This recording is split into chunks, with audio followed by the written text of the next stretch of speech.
Papua. Bersatu asa, kita junjung budaya bangsa dalam ikatan pelaku teater Indonesia.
Teater kita bela Indonesia.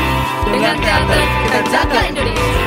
Bersama pelaku teater Indonesia. Jangan lupa saksikanlah Parade Monolog Nasional PTI atau Pamonas Pati tahun 2021. Jangan lupa saksikan di channel YouTube PTI atau Yayasan Pelaku Teater Indonesia. Akan menampilkan monolog-monolog dari seluruh penjuru Nusantara. Ya, tentu saja ini semua didedikasikan untuk rakyat Indonesia dan masyarakat dunia seutuhnya. Dan jangan lupa, sekali lagi saya ingatkan kepada Anda, catat tanggal mainnya. Tepatnya dimulai pada tanggal 17 Agustus sampai bulan September selama 30 hari. Dadah!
Selamat dan sukses buat Yayasan Pelaku Teater Indonesia yang menyelenggarakan Parade Monolog Nasional yang akan ditayangkan di YouTube mulai tanggal 17 Agustus sampai dengan 15 September 2021. Yuk kita saksikan.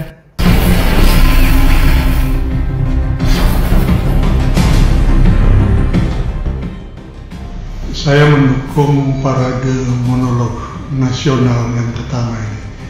Ini akan menjadi sesuatu yang besar suatu saat kelak. Sukses!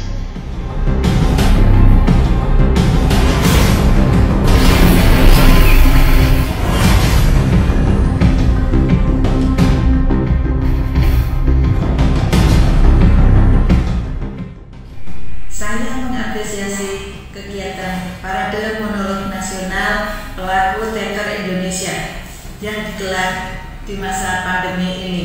Semangat untuk rekan-rekan teater Indonesia, semoga terus sukses ke depannya dan selamat berkarya.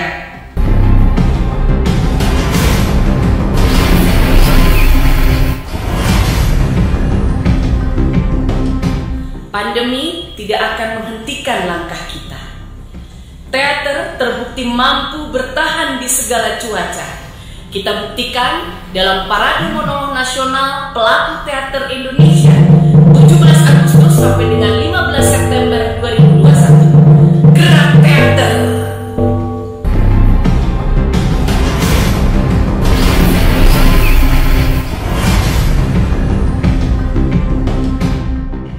Parade Monolog Nasional 17 Agustus sampai 15 September 2021. Wah. Penyelenggaranya Pelaku Teater Indonesia yang didukung oleh Direktorat Jenderal Kebudayaan Kemendikbudristek. Oh, pesertanya seluruh provinsi di Indonesia. Aduh, hebat.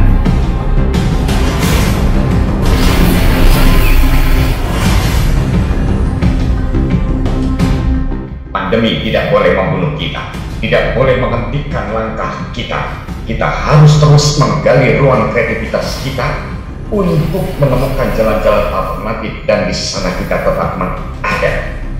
Pelaku Teater Indonesia bekerja sama dengan Kemendikbud Republik Indonesia akan menyelenggarakan sebuah acara yang keren, bro. Parade Monolog se-Indonesia. Jangan lupa saksikan di channel YouTube PTI.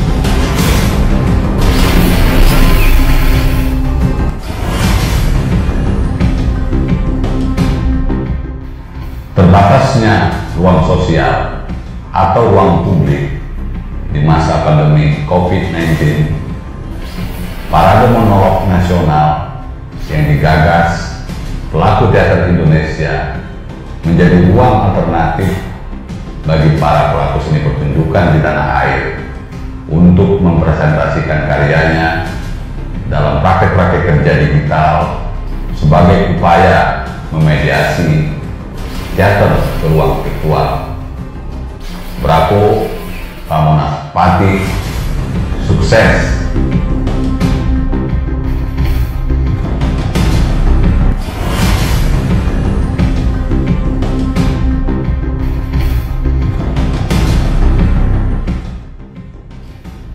Saya Mimi Al-Karim ingin mendoakan semoga Pak Monas Pati Parade Monolog Nasional Pelaku Teater Indonesia ini yang pertama kali ini berlangsung dengan sukses dan selamat, memberikan yang terbaik buat masyarakat.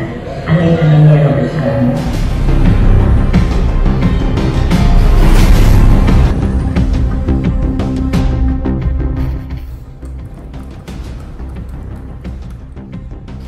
Saya Kepala Balai Pelestarian Nilai Budaya Provinsi Kalimantan Barat sangat mengapresiasi dan mendukung Parade Monolog Nasional yang diselenggarakan oleh Pelaku Teater Indonesia.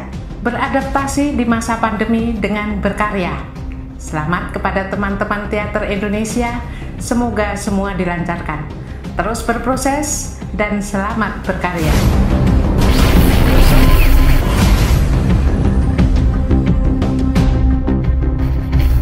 Salam Salam budaya. Saya Kusmindari Triwati, selaku Kepala UPT Museum Provinsi Kalimantan Barat. Perlu saya sampaikan bahwa sejak 1 Juli UPT Taman Budaya sudah bergabung bersama UPT Museum Kalimantan Barat.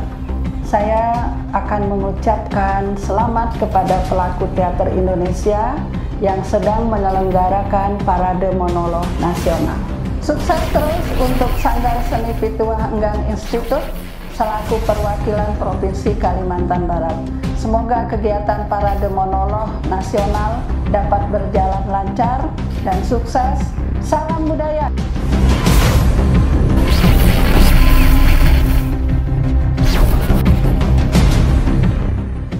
Selalu ada cara untuk mengatakan bahwa kreativitas dilarang takluk oleh COVID. Tahniah kepada Yayasan Pelaku Teater Indonesia yang menggelar Pamonas Pati 2021.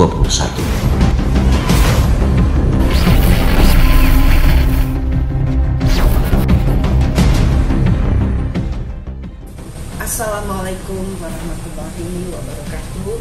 Salam sejahtera buat kita semua. Om Swastiastu. Yayasan Pelaku Teater Indonesia bekerjasama dengan Kementerian Pendidikan dan Kebudayaan Riset Republik Indonesia menyelenggarakan Parade Monolog Nasional Pelaku Teater Indonesia Pamonas Pati selama 30 hari berturut-turut. 32 komunitas teater dan pelaku teater seluruh Indonesia mempersiapkan karya mereka yang terbaik. Penasaran bagaimana tampilan mereka? Catat tanggal mainnya. 17 Agustus 2021 hingga 15 September 2021 pukul 19.30 waktu Indonesia bagian Barat sampai selesai. Live streaming YouTube Pelaku Teater Indonesia. Jangan sampai ketinggalan. Pelaku Teater Indonesia menggebrak.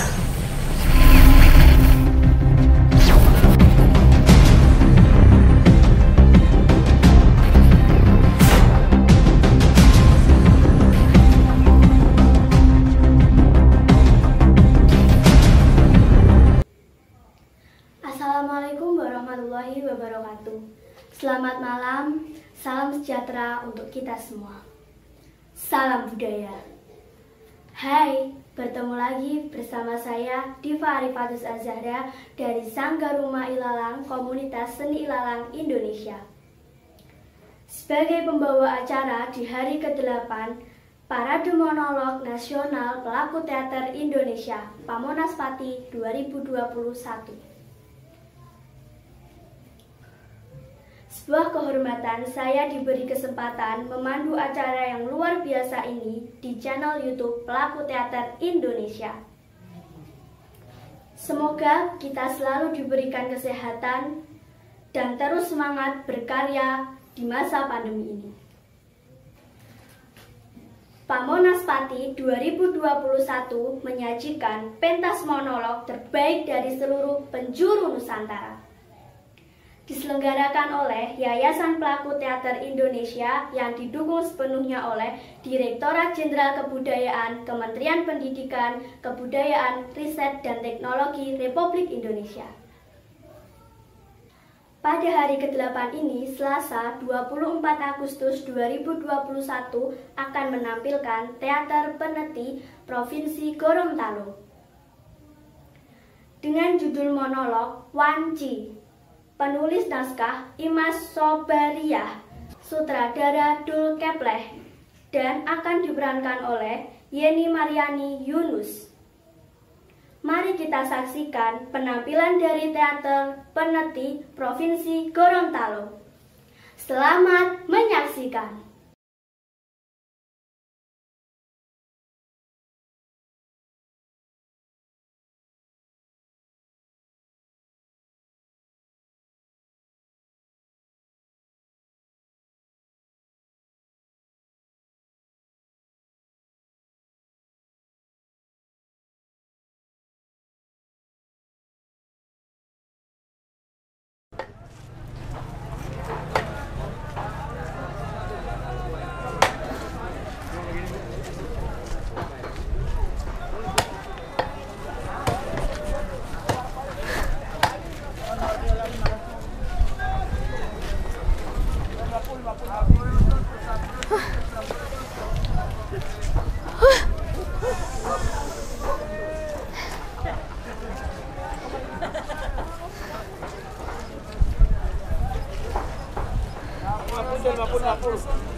Gimana? Gimana?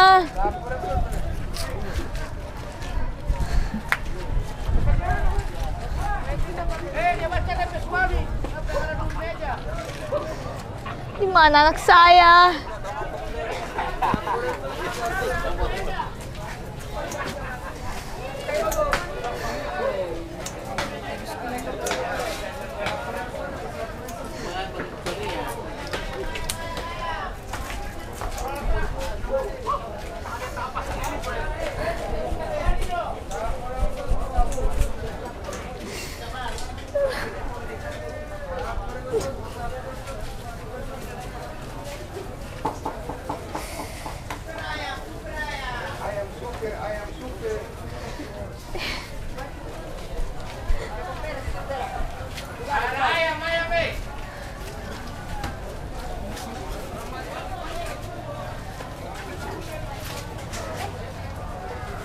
Saudara-saudara,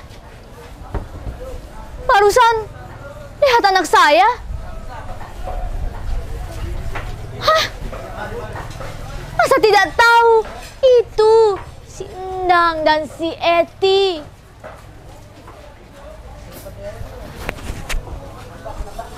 Saya takut ketemu dia. Kenapa? Tidak bisa diungkapkan dengan kata-kata. Kemana napa jalan baru mau kemana? Lingkaran itu harus diputuskan. Sudah saya bilang, jangan dilahirkan, jangan hidup, jangan saya, jangan yang lain juga.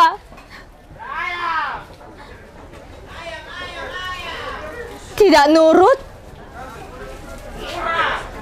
Siapa yang salah? Siapa?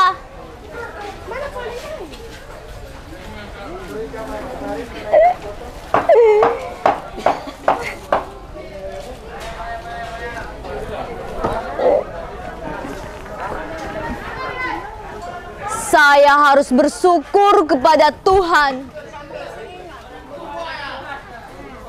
Nama Tuhan disebut cukup langka. Itulah kesalahan terbesar bersama. Kecil-kecilan, saya ini penari. Karena saya selalu sedih dan mengeluh, saya harus punya sesuatu yang bisa diunggulkan. Anugerah yang menyelamatkan saya dari lingkaran, membuka hati dan pikiran saya. Ya, walau sampai saat ini saya masih asli miskin, tapi miskin lain urusan, bukan? Bukan kutukan. Ya, punya nasibnya sendiri.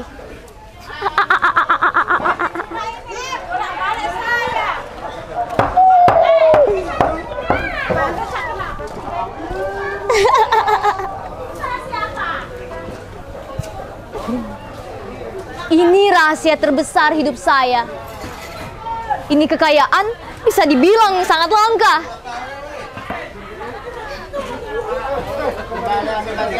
Bisa menyimpan rahasia ini atau tidak?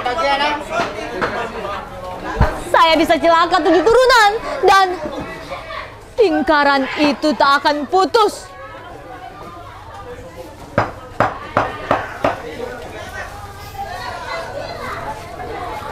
Saya nggak mau jadi seperti ibu saya, bekas pelacur, atau punya pekerjaan seperti bapak saya, germo ibu saya. Begitu juga dengan nenek saya, punya pekerjaan yang diturunkan sama ibu saya.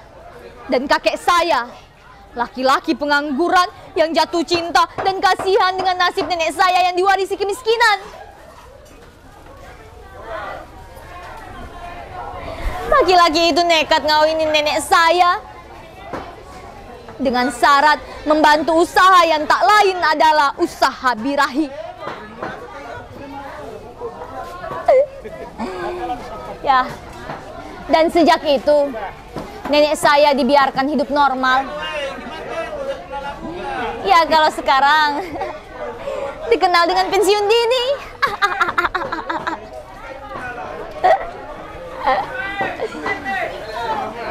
Tapi nenek saya tidak bisa hidup normal.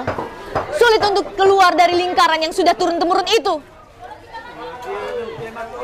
Kakek saya sudah masuk ke lingkaran itu. Pernah nenek saya pindah kampung. Tapi sayang, orang-orang cepat tahu siapa kakek dan nenek saya. Orang-orang menyembahi keluarga kami dan balik lagi ke tempat kami yang semula. Dan ibu saya jadi penerus karena dipaksa keadaan miskin dan buta huruf. Tidak hanya keluarga kami, tapi tetangga kami, orang-orang yang pergi dan datang ke kampung kami, mukanya jadi kelihatan sama, jalannya sama, semuanya sama seperti pelacur.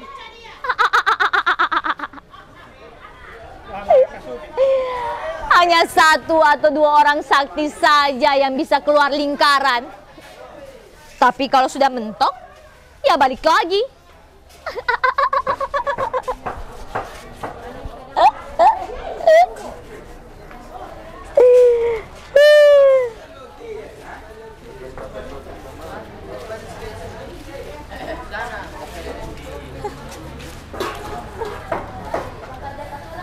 Sedekah? Sedekah apa? Saya bukan pengemis. Saya lagi berjuang.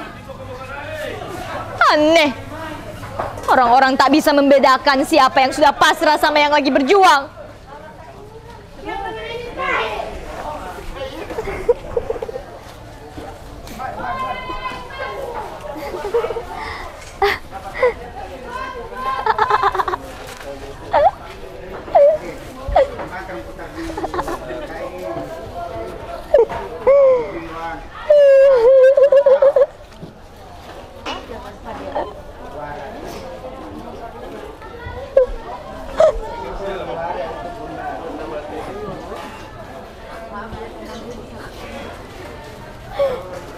Waktu itu saya ada di lapangan. Saya tidak tahu siapa yang sudah menarik saya. Saya minta tolong dengan sekuat tenaga, tapi percuma. Orang-orang di lapangan itu menganggap saya sebagai bahan permainan. Mungkin mereka mengira hal itu pantas diterima saya sebagai seorang penari.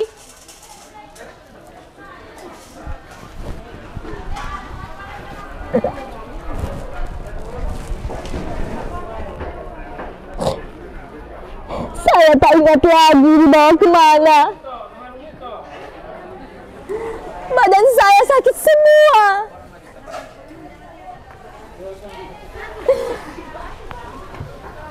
Saya tertidur dan mulai menangis.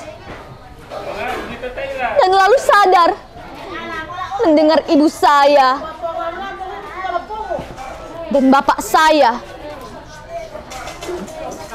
tak bisa berbuat banyak. Mungkin seperti menampar wajahnya sendiri dan harus terima semuanya dengan tak punya perasaan. Tapi saya sangat kaget. Siapa laki-laki yang duduk dekat pintu itu? Laki-laki itu tinggi besar. Mukanya juga lumayan ganteng dan berkumis tebal. Ibu saya ngenalin saya dengan Kang Usup. Orang yang sudah nolongin saya, bebaskan saya dari si Ompong, jagoan di kampung kami. Kami hanya bisa mengucapkan terima kasih. Kami tak bisa berbuat banyak. Kami tak lapor polisi. Percuma.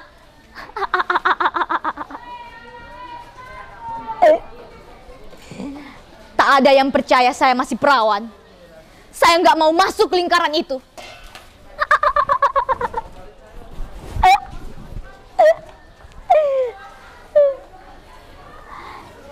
2 bulan kemudian, Kang Usup melamar saya.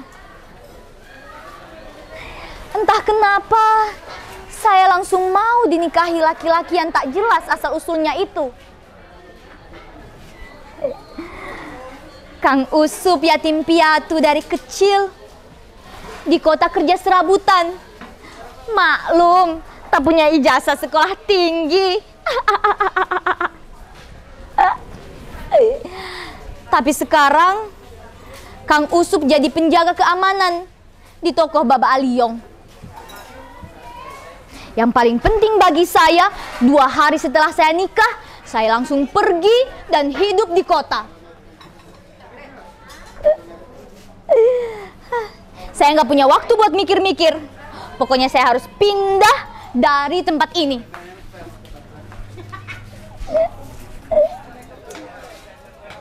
Saya yakin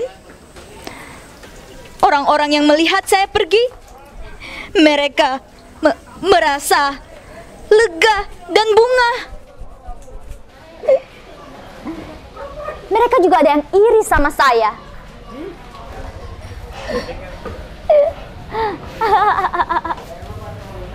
Tetangga saya pernah bilang sama anaknya,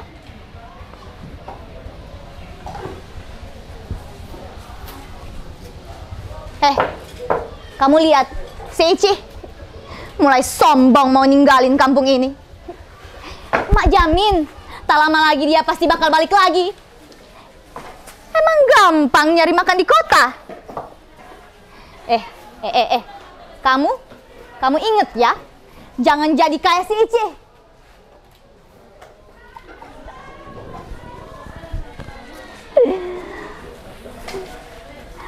Di kota, kami hidup seperti orang lain umumnya. Ketakutan saya sedikit-sedikit mulai hilang.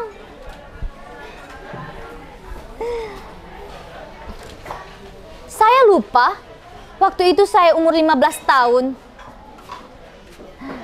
Kalau di kampung, umur segitu sudah dikawinkan.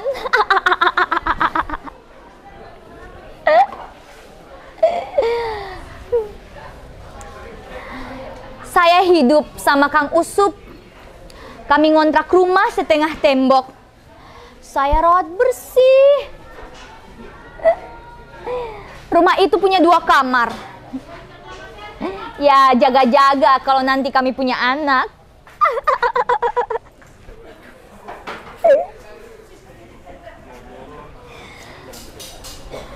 Tak lama kemudian, saya hamil anak pertama.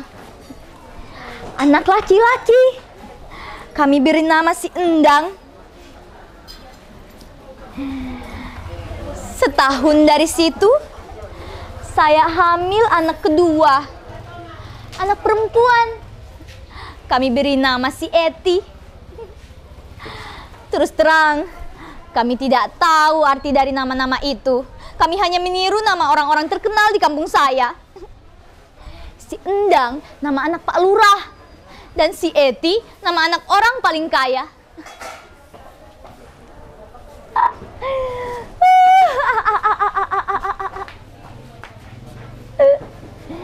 Kami hidup sederhana, tapi bahagia. Saya yakin saya sudah keluar dari lingkaran itu. Kami sangat bahagia, saudara-saudara. Siapapun yang melihat keluarga saya pasti merasa terharu dan iri. Tapi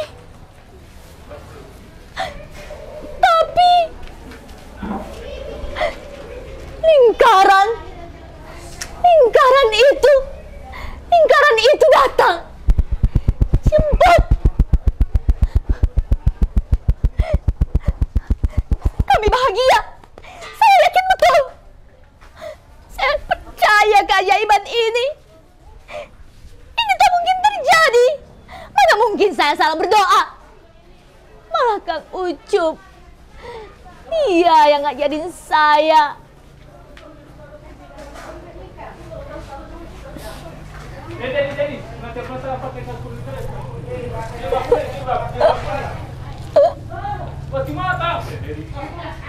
Malam itu saya sedang mengandung 8 bulan anak saya yang ketiga.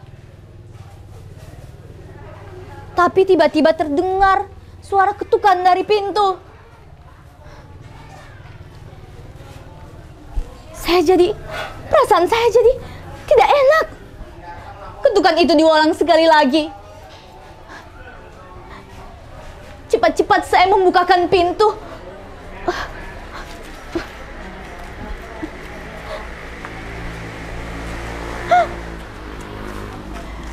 Begitu kagetnya saya, ternyata 2 orang polisi. Saya jadi panik. Polisi itu bertanya kepada saya,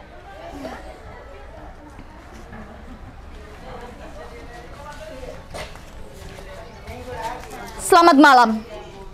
Apa benar ini rumah Bapak Usup Cakra?" Saya jawab, tapi badan saya gemetar tak bisa berhenti.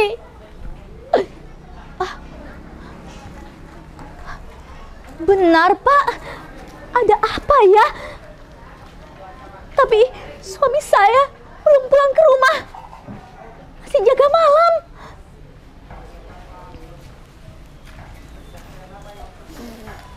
Polisi itu mungkin kasihan melihat perut saya yang buncit.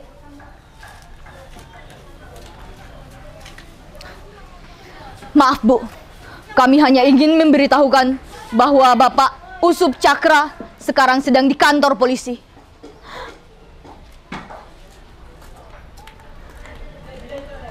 "Kenapa, Pak?"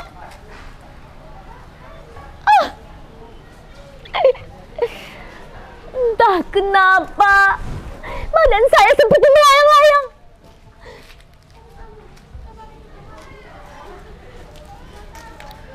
"Kami tak bisa menjelaskannya di sini. Nanti saja di kantor."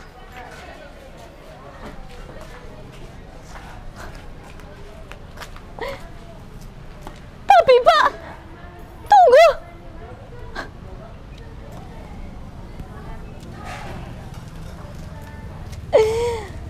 "Duh, Gusti.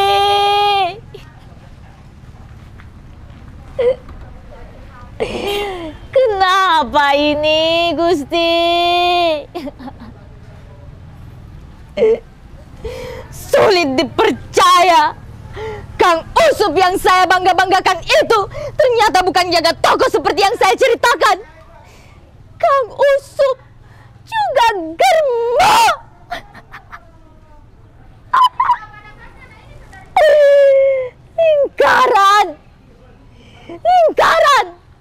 Lingkaran itu terus berputar-putar dan Kang Usup ada di dalam situ. Kenapa, Gusti? Kang Usup ada di dalam situ. Sulit dipercaya. Saya yang salah. Bertahun-tahun saya tak tahu pekerjaan suami saya sendiri. Atau Kang Usup yang pintar menjaga rahasia. Saya tak bisa baca gelagat.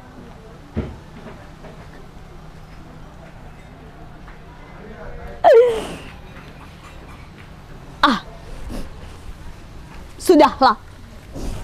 Hidup saya harus terus. Saya putuskan Kang Usup adalah lingkaran terakhir dalam keluarga kami. Masalah Kang Usup sangat banyak. Entah kapan dia keluar dari penjara. Bukan hanya germo saja. Ada masalah lain yang saya gak ngerti.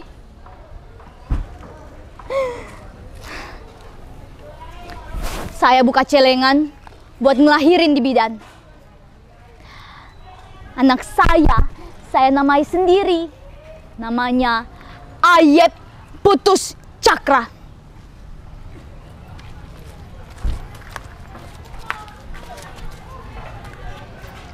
Saya harus berubah.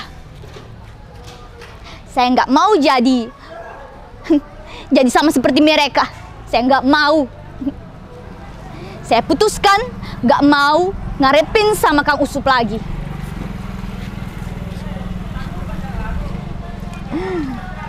Untuk makan sehari-hari, saya jualan kue.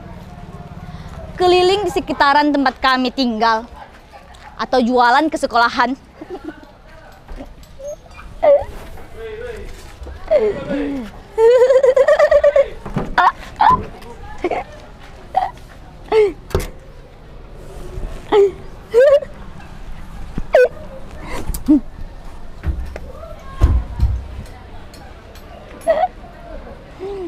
Si Endang dan si Eti juga kadang jualan kue di sekolahan.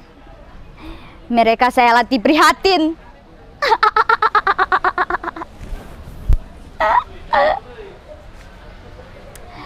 Ternyata jualan kue bawa banyak rezeki.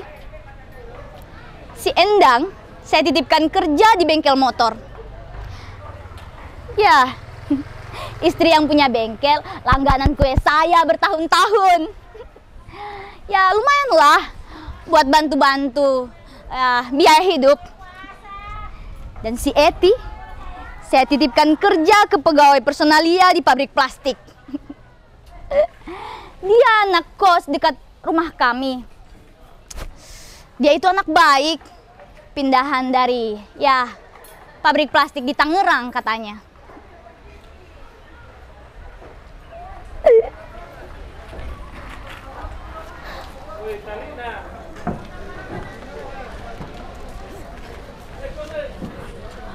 Hampir setengah tahun anak saya kerja,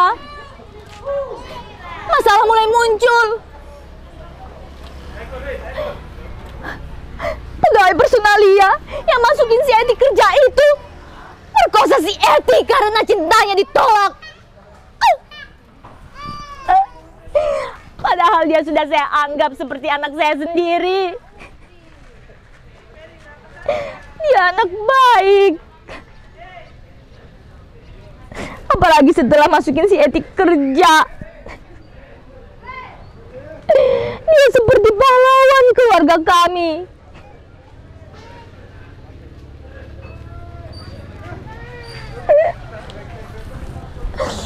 Tapi sayang, dia sangat bejat. Si Eti cuma bisa nahan malu dan takut. Kami hanya bisa pasrah.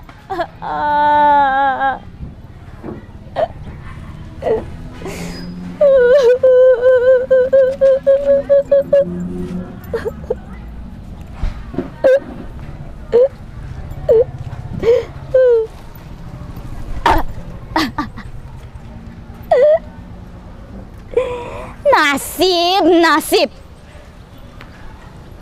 Si laki-laki pemerkosa itu dengan tenangnya melenggang di depan rumah kami pagi dan sore hari. Malah dia yang fitnah Eti. Katanya si Eti sering dibawa bosnya entah kemana.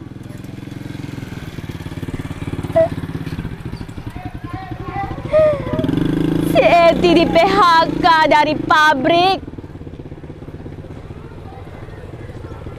Si Eti juga hamil buah perkosaan itu.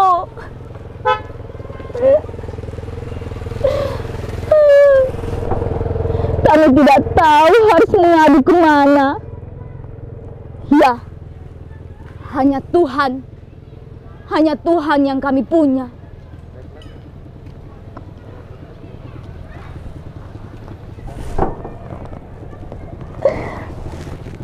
Semenjak cucu saya lahir, si Endang jadi sering ngelamun dan jadi sangat pemarah. Si Eti apa lagi? Dan si Ayeb jadi makin gugup kalau ketemu banyak orang. Kami sangat malu. Kami tertekan. Orang-orang tak berhenti-hentinya membicarakan keluarga kami. Si Endang tak tahan lagi. Dia kalap. Dicarinya pegawai personalia itu. Dia maksa bajingan itu nikahi si Eti. Tapi dia memang bajingan sejati. Bajingan itu nolak mentah-mentah. Dia balik maki-maki keluarga kami.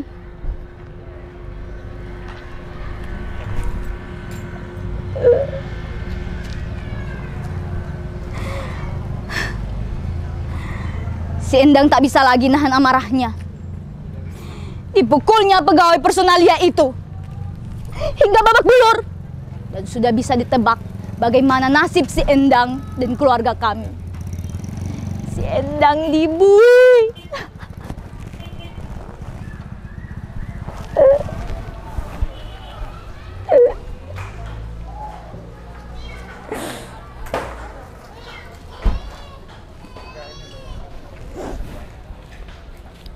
Karena kami sangat susah. Belum 40 hari lahir anak si Eti. Si Eti terpaksa cari kerja. Dan anaknya saya yang ngasuh.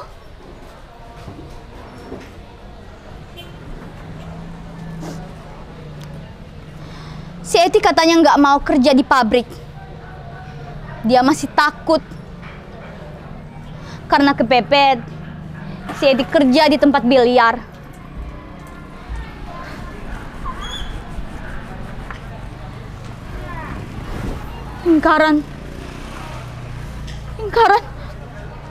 Lingkaran itu datang lagi.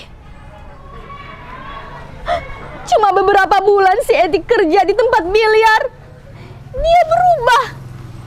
Dandanannya, kelakuannya, ya kayak artis-artis di TV.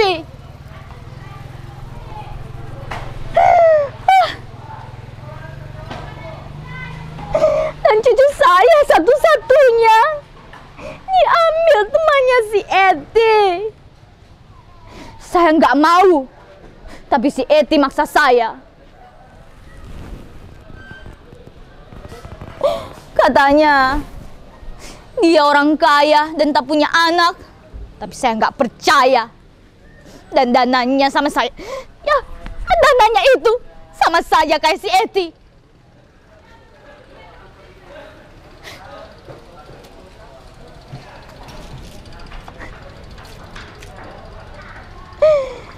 Akhirnya cucu saya diambil juga.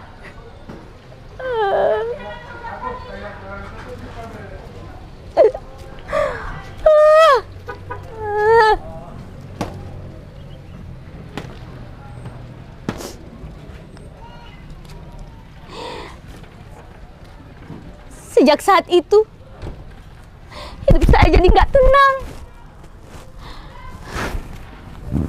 Si Eti lama-lama jadi nggak pulang. Untuk makan sehari-hari, saya jualan.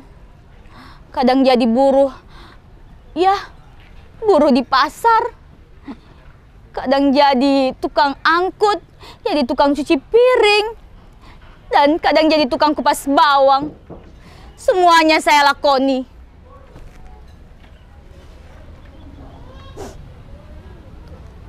Saya heran, setiap kali saya tanya si Eti ada di mana, temannya itu jawab kepada saya, si Eti ada di luar kota. Apa kantornya punya cabang di luar kota? Belum putus keheranan saya. Si Endang bawa banci tua ke rumah saya.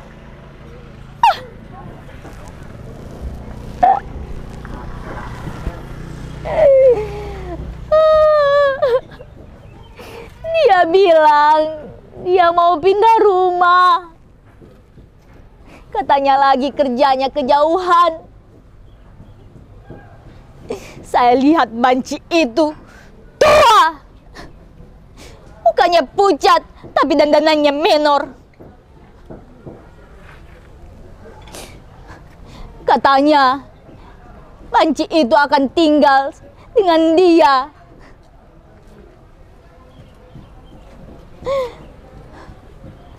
Sejak itu Endang jadi aneh.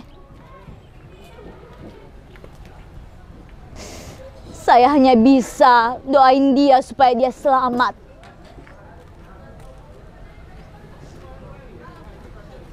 Waktu itu tengah malam, pintu rumah saya ada yang gedor-gedor. Dan terdengar suara orang sedang minta tolong. Cepat-cepat saya buka. Ternyata panci tua temannya si Endang. Bukannya babak belur. Saya hanya bisa melongo. Saya tidak tahu apa-apa. Dan banci tua itu bilang kepada saya kalau dia cinta si Endang. Weh! Saya mau muntah dengarnya.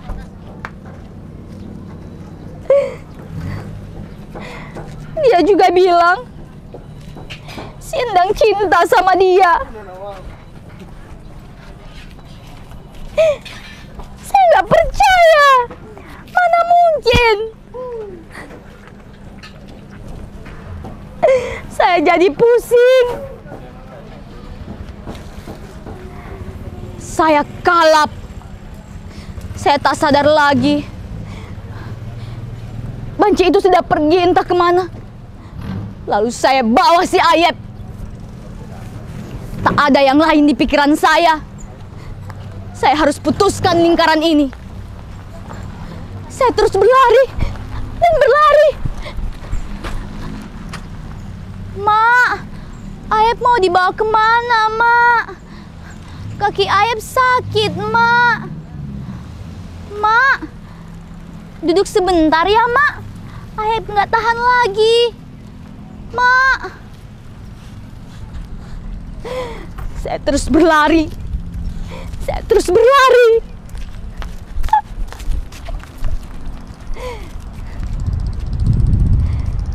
Saya sudah sampai di pinggir laut. Cepat-cepat saya dekap si Ayep. Karena sebentar lagi saya akan melompat ke dalam laut. Tapi saya gagal. Entah bagaimana bisa. Orang-orang mengerumuni kami ketika saya tersadar. Duh, Gusti. Jangankan hidup, mati pun susah. Sejak itu, si Ayep ketakutan kalau melihat saya. Dan dia menganggap saya gila.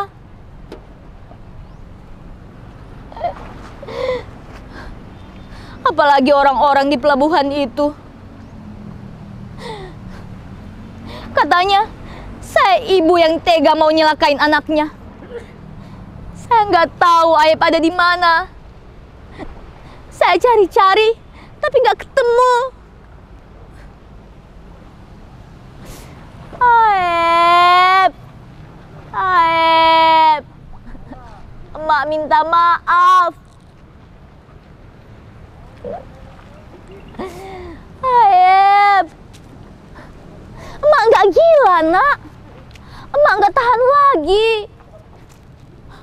Ayep.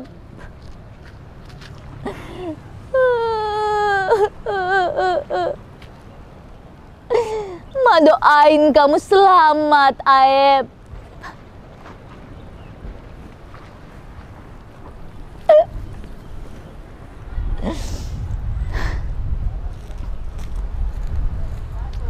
Saya nggak mau pulang kampung. Biar saja orang-orang menganggap saya gila. Mungkin lingkaran itu nggak mau nerima orang gila seperti saya, kan?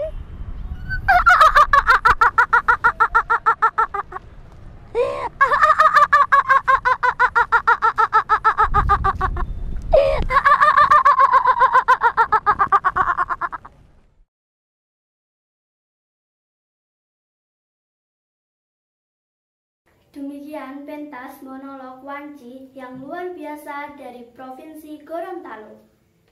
Kita sudah di penghujung acara. Semoga penampilan monolog tadi dapat menambah asupan gizi batin kita, menambah semangat kita, dan imun kita untuk terus berkarya di masa pandemi ini. Jika ada salah kata yang tidak berkenan, mohon dimaafkan. Kita bertemu lagi besok di tempat dan jam yang sama di channel YouTube Pelaku Teater Indonesia. Jangan lupa like, share, comment, and subscribe. Saya Diva Arifatus Azahra dari Sanggar Rumah Ilalang Komunitas Seni Ilalang Indonesia mohon undur diri. Kita sendiri bisa berdaya, tetapi akan lebih berdaya ketika kita bersama. Wassalamualaikum warahmatullahi wabarakatuh. Salam budaya, sampai jumpa. Dari selatan hingga ke utara, dari Pulau Sumatera hingga ke Papua, bersatu asa kita junjung budaya bangsa dalam ikatan pelaku teater Indonesia.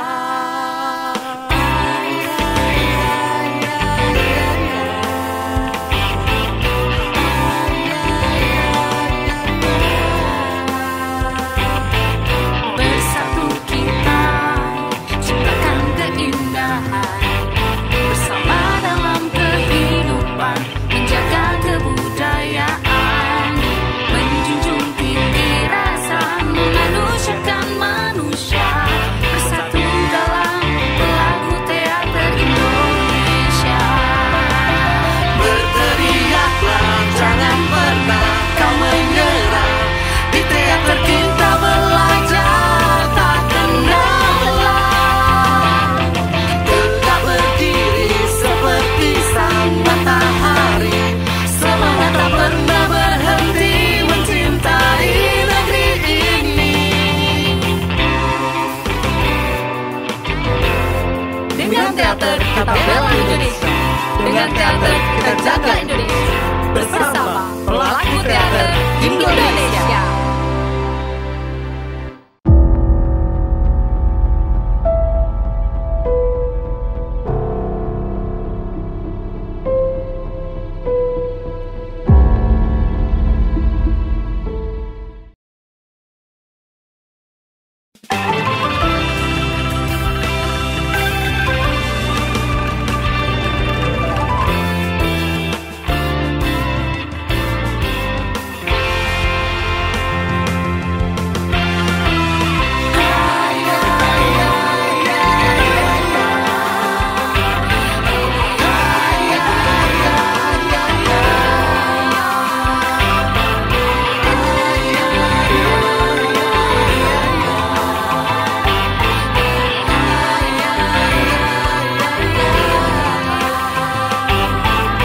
Dari selatan hingga ke utara, dari Pulau Sumatera hingga ke Papua, bersatu asa kita junjung budaya bangsa dalam ikatan pelaku teater Indonesia.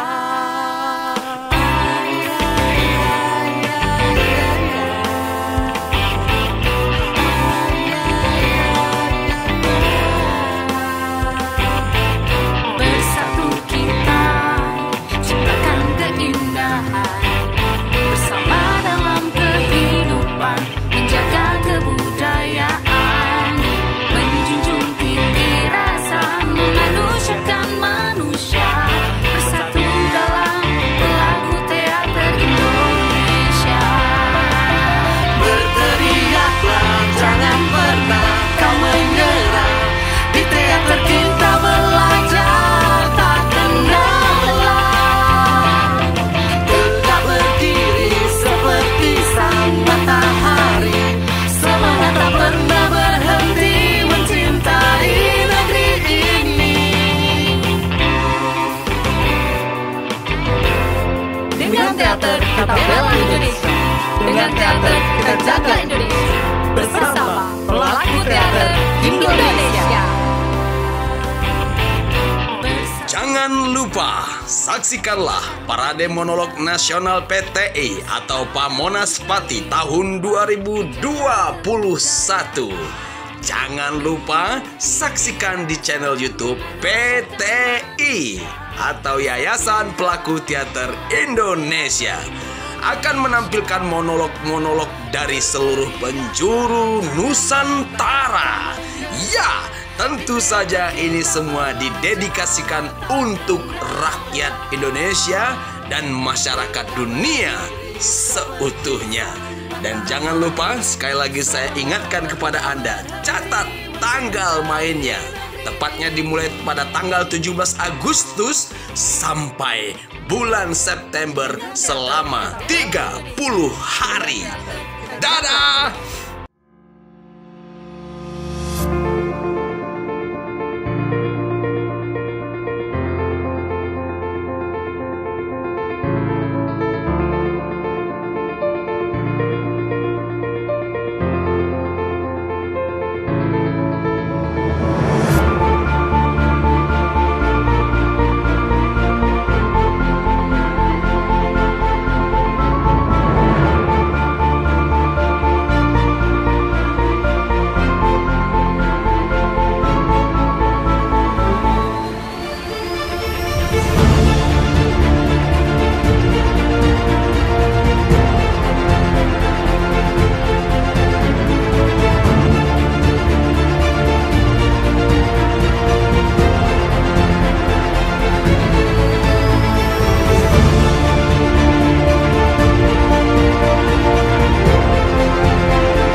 seorang pembunuh, seorang TKW, dan seorang pesakitan. Benar atau salah yang saya katakan, saya tidak peduli. Butir-butir Pancasila, kita